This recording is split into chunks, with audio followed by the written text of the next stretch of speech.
naked really doesn't help, because now I'm just uncomfortable, especially because Mr. Gordy is here. When asked to give this speech, we prepared with the same intensity we do on our school projects. So last night we began. The fact that we were asked to give your baccalaureate speech today should give you hope. You should find hope that we're up here giving this baccalaureate speech, in spite of the fact that during our junior year, we stripped on stage to Miley Cyrus's Wrecking Ball and Baby by Justin Bieber. Also the fact that we spent 4 months on that act. You should also find hope in the fact that we're up here when during our senior year we spent $80 on stomach waxing the night before the school talent show and stayed up all night editing the video for the whole school to see. You're welcome. And lastly, it should give you hope that we're up here disregarding the fact that we stole one of our friend's phones, gained her Apple ID, and sounded her alarm at random times at school for the rest of the week. We're sorry to the teachers who had to. So, graduates, faculty, staff, relatives, and elderly that just come to these things. Good evening and congratulations to the Maple Hill High School class of 2017.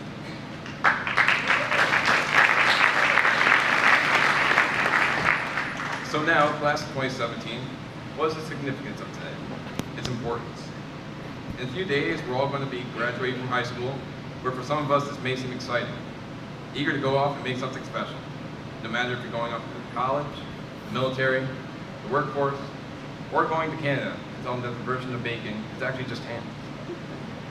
However, for others, this may be the most frightening realization, that you are about to set off in the world on your own. Now, this doesn't mean that you won't be able to rely on your parents and friends for some things, but in reality, you're going to be responsible for yourself more than ever. And I can sense that some of us just aren't ready for that. What had happened in medieval times was that after whatever schooling you could get at that time, you could then be released into the vast wilderness, where you'd be required to make a house, field some land, and find a mate, and gather things and just make a sustainable life for yourself. But I feel like if we did that with some of you, seeing as how most of us are now in the dangerous protocols of stage 4 senioritis, we would find you huddled under some guy's porch, half naked, chewing on your belt for a source of food, and you've literally gone insane, like Jack Nicholson thrusting that axe into his door in Shining.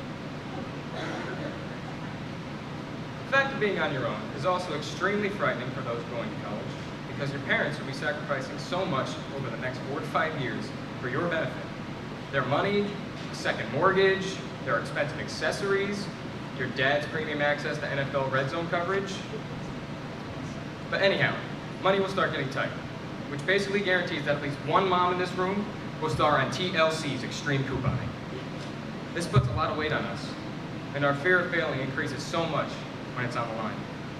So, in order to prepare our fellow classmates for 2017, for college, work, the military, and life outside of Skodak, we have a song.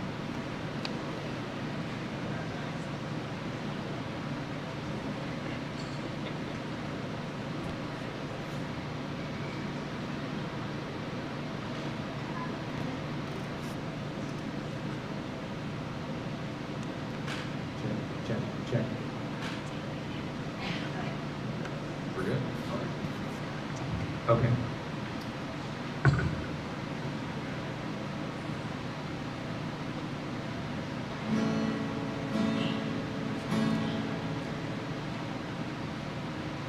You're sitting here in your suits and dresses. All your loved ones are just so proud.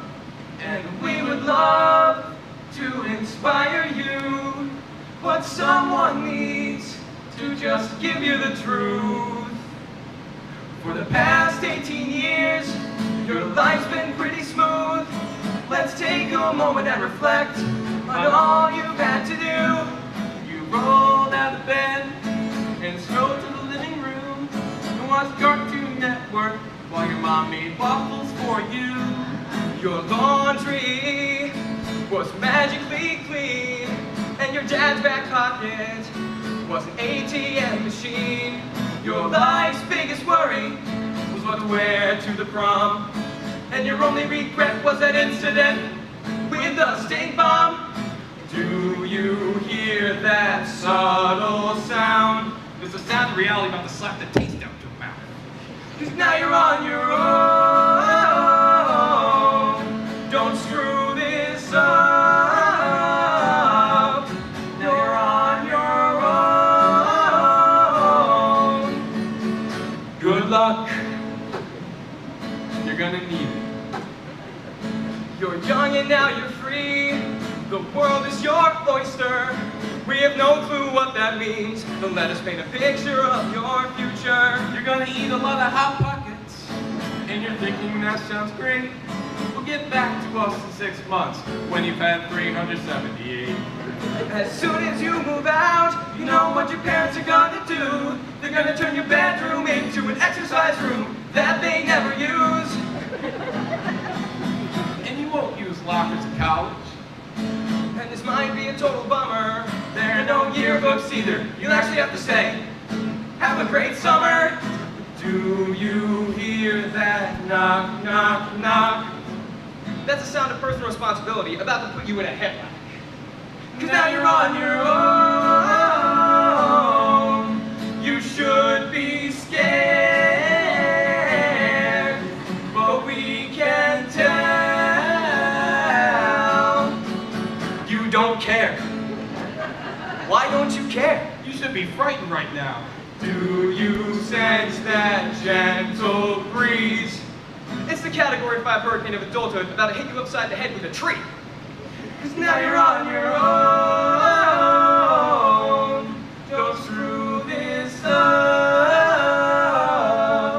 You're on your own. Good luck. You're gonna need it.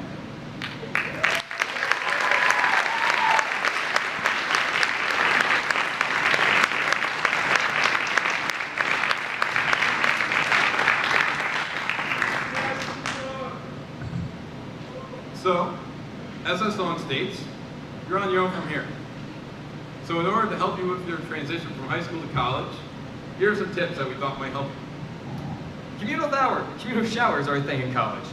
And for those of you who have no clue what that means, it means a shower with a bunch of people within your vicinity. So, some advice, wear a bathing suit unless you're really comfortable with 400 people in your dorm. And also, don't drop the soap. Pass it.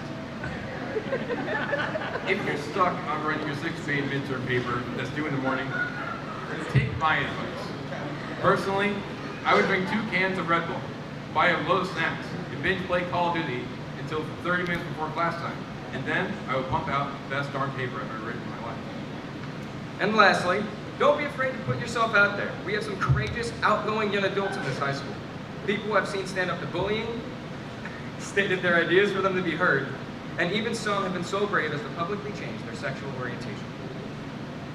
My fellow former Maple Hill students, please sit back and relax in your chairs, relish the fact that your primary and secondary schooling is now done. Now you only have 2 to 4 years in college, crippling debt, and work for the rest of your life to go. So please, sit back and be proud of yourself for, let's say, the next few days before the real world puts you in a coma. To those of you who are not going off to college, you should also be proud. America needs good, hard, high school graduate workers, something we know each and every one of you will be. You are the people that will build America's great infrastructure, continue building America's small business community, and people that will make American-made products. Some of the greatest inventions and innovations were made by those with such background. Just look at Benjamin Franklin, who, waving his key and kite in a thunderstorm, possibly getting himself killed, discovered electricity. So don't be afraid to try something stupid, because the world might be thanking you. And to the parents of soon-to-be college kids, you must be heartbroken that we're leaving soon. But don't worry, because after 4 to 5 years of barely seeing us, you'll practically be seeing us every day, primarily when we come out of the basement because the Wi-Fi cell. Parents, there is so much to thank you for that we couldn't possibly name it all. But here's the thing. Thank you for not homeschooling me. I appreciate the opportunity of going to a public high school. Because if I were homeschooled, most of my time being indoors would result in me being allergic to most, if not all, plant life and some types of frog. To the mothers out there who wait hand and foot on their children, thank you.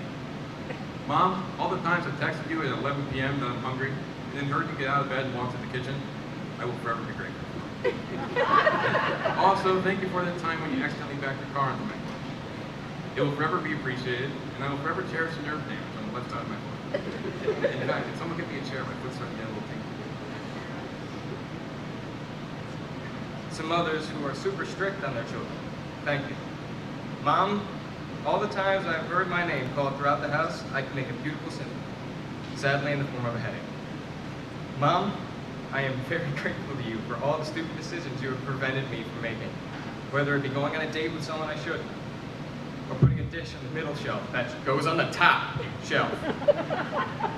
Mom, I love you, and truly believe that the kid is a reflection of the parent. So I would like to say I'm very surprised to figure out you're a man. And to you, Dave, thank you for trying to keep me out of trouble with Mom. Even though it almost never worked, and you got in trouble too. Sometimes even worse than I did. But all jokes aside, Dave, you aren't just like your father to me, you are my father. You have been there for me almost since birth. You are my father. And you've loved me as if I was your own son. So I'm happy to say I love you, Dad. Mom, you are the strongest woman I know. Both you and Dave have beat a smoking addiction. You had me at 17, worked to support us, and succeeded. You have beaten cancer, and if it ever comes back, we'll beat it again. Not with your fists, but with your will and determination to live, not just for yourself, but for Dave, for me, and for Carson. Thank you for doing all the stuff I've put you through, while you had something much bigger on your plate. I'd like to think we have grown up together, living all of our experiences as best friends. You have beaten every odd, broken every stereotype, and there will never be another mother like you. As for you, Carson, where's she at? Hi, Carson. As for you, you may not know it now, but you are my little blonde light in the darkness. I could look at you and all my woes and stresses get melted away by the little cute smile of yours. And in the future, I hope you know how grateful I am that you are my little sister and just how much I love you. I couldn't ask for a more perfect or mismatched family. Mom and Dad, with all jokes aside, you're both the best people in my life. Dad, you're easily the smartest and most honest man I'll ever know. Sometimes your smarts don't seem so smart though. We have to use them to remind me that yes, every time I do laundry, it requires a detergent. But anyhow, you inspire me. You come from an average background and have worked hard all your life to get to where you are today. You're a true family man. And your love for your kids radiates through your actions. When my little sister got upset that you were smoking, feared for your health, you quit for her and for us. And lastly, you're giving me an opportunity that you weren't able to receive, to be able to go to college. And you sacrificed so much because of this, for me. You're the true definition of a perfect father. So thank you, Dad. I love you. Mom, I couldn't possibly begin to tell you how perfect of a mother you are. When the two of us are alone, we joke and laugh like friends. We share the same Puerto Rican look and the booty. The amount of times you were there for me when I seemed upset or distraught by something, and it put me at ease, thank you. You're a truly loving mom, and I could tell you anything, knowing you'd understand. I can't possibly say how appreciative I am of everything you've done. So I'm just going to tell you I love you, and thank you. Grace, I know I don't talk too much, and it's honestly because of the fact that I'm the most popular kid in school. But just remember that I'm your brother, and if you ever need me, I'll be there like any brother would. So never forget that. I love you. All right, so now, we'd like to say our final remarks to the graduates here today. And sadly, we're not even going to reset the momentum of speech being the comedic. So turn on your big boy and girl listening ears because this is about to get hashtag deep. Today is something extremely special. Special in the fact that we get to reflect back on the amazing times we had in high school. Speaking of something special, today you've achieved something special. Something only 91% of Americans your age have achieved. You're getting a high school diploma. This means that with your high school diploma, you now have a crushing advantage over 9% of the workforce in America. That's crazy. William Shakespeare and Channing Tatum once said, "Some are born great, some achieve greatness, and some have greatness thrust upon them." We can't always count on being born great or having greatness thrust upon us, but we always can count on the fact that the opportunity to achieve greatness is always within our grasp. Let's keep in mind that the people we look up to today, such as great political leaders and social activists, all started their lives as an average person, like you and I.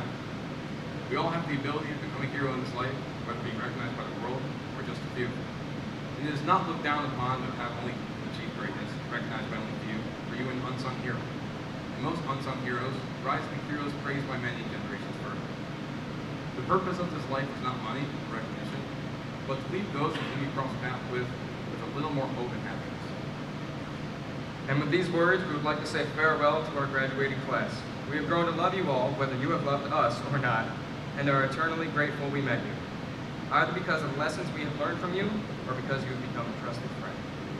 So with this, we would like to leave you with a little lesson. Always try and be the person someone looks forward to seeing, Either through love or through comedy. Peace out, Girl Scout. Thank you.